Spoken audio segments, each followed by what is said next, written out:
Do we have greater concern for our fellow Americans than we do people from other parts of the world? Should we? I mean, that's an interesting philosophical question. I know Chinese philosophers have thought about that question a lot. Do you have greater loyalty to your clan, to your nation? Does the nation mean anything in the 21st century going forward? I think it does. I think we have a responsibility towards those people, including, workers that have worked their whole lives and now find themselves unemployed as they're facing retirement and not having enough money for retirement. Think about the competition that we're going to generate. I mean, I understand why big business wants unlimited immigration. Big business loves unlimited immigration to drive wage levels down in this country. And so they can drive profits up and wage levels down. Yeah, corporate profits are going to go up if that's what we're all about. You're going to get the corporate profits up, but you're also going to get wage levels down. Why don't American students go into science, technology, engineering, and mathematics, right? Do you ever wonder about that? I wonder about that all the time. Why do we have to have a STEM jobs bill just to bring in science, technology, engineering, and mathematics? What's the matter with American students? Why do they all want to go to law school, right, and study with me? In part, it's because there are all these smart foreign students coming in, and if you're going to go into science, technology, engineering, or mathematics, you're going to have to compete with these smart foreigners coming in. And you want to do that? You want to stake your career on competing with these smart foreign students? So the competition is real, and we need to decide, what is our priority? Is it taking care of our fellow Americans first?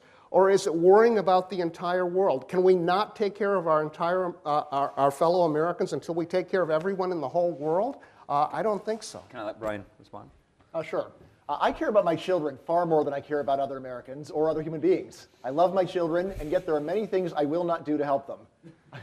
I will not steal from other people to help my children. I won't try to get other kids kicked out of school so my kids can be the best kids in the class. I won't because it seems wrong. The fact that you love someone and care more about them is a reason to make sure that you are treating other people fairly. And that is precisely what immigration laws do not do. Immigration laws are not about saying we're going to take care of Americans as long as we're treating other people fairly. It's about saying we're going to take care of Americans no matter what the cost that we impose on other people. And that is really what immigration restrictions come down to. It's saying that we are so concerned about a few people here that we're willing to inflict enormous harm on other people who've done nothing wrong. They just happen to be born on the wrong side of the border. In terms of the economics of what Jan is saying, this is the kind of thing that economists try to root out of people in first semester econ. Yes, you can always look and find ways that you're losing from things. You also need to look at ways that you're gaining, and then you need to add the two up and see what the net effect is. If we were to actually run a world on the principle of try to get rid of anyone who might compete with you by being better than you at anything, what kind of a world would this be? What kind of an economy would it be? We would be living in dire poverty. We should be glad when there are more talented and skilled people in the country realizing the potential. Most of the time we gain from them because usually we're trading with them. Sometimes we lose because we're competing with them. But it's important to remember the bottom line, total amount of stuff produced in the world. There is very good reason to think that immigration would double the total amount of stuff produced in the world, most of which is going to go not just to corporations, but to human beings all over the planet. Well, let me press you on this, though. So if this is the kind of immigration equivalent of a free lunch, why aren't we taking it? I think the reason why we're not taking it is because most people are economically illiterate.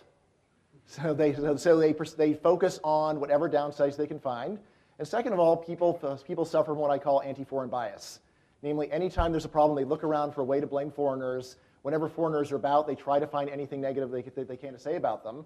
Very rarely do people take a deep breath and say, let's consider, first of all of the good and all the bad added up. And second of all, rarely do people consider, am I doing wrong to a foreigner? Should I feel bad that I have mistreated someone who wasn't born in this country? And this is yet a question that we all should be asking ourselves.